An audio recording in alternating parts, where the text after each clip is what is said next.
महाराष्ट्र की राजनीति में बारामती क्षेत्र इन दिनों चर्चा में है। उप मुख्यमंत्री अजीत पवार मालेगांव सहकारी चीनी मिल के चुनाव में पूरी ताकत से सक्रिय हैं।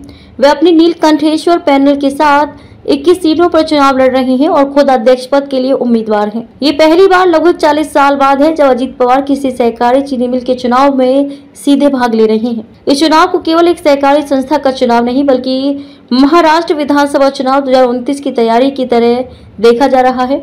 अजीत पवार ने इस चुनाव को लेकर अब तक 15 रैलियां और बैठकें आयोजित की हैं। उन्होंने अपने चुनाव प्रचार के कार्यक्रम में भी बड़े बदलाव किए हैं ताकि वे चुनावी रणभूमि में पूरी ताकत से उतर सकें।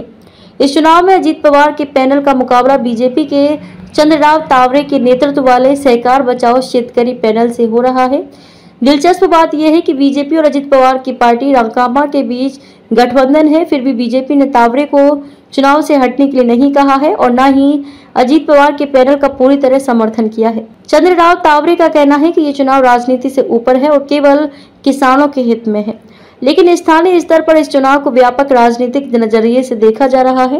राजनीतिक विशेषज्ञों के अनुसार इस चुनाव में गठबंधन के भीतर सीटों के बंटवारे को लेकर विवाद पैदा हो सकता है। बीजेपी इस चुनाव के जरिए अपने सहयोगी राकांपा को कमजोर करने की रणनीति पर काम कर रही है ताकि 2029 विधानसभा चुनाव में अधिक सीटें अपने नाम कर सके।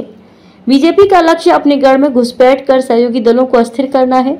राजनीतिक समीकरणों की इस जंग में बारामती की जनता के साथ साथ पूरे महाराष्ट्र की नजरें टिकी हैं। यह चुनाव न केवल चीनी मिल के भविष्य का फैसला करेगा बल्कि आगामी विधानसभा चुनावों के लिए भी एक महत्वपूर्ण संकेत होगा। अजीत पवार और बीजेपी दोनों इस चुनाव को अत्यंत गंभीरता से ले रहे हैं। आगामी दिनों में इस चुनाव के परिणाम महाराष्ट्र की राजनीतिक दिशा तय करेंगे।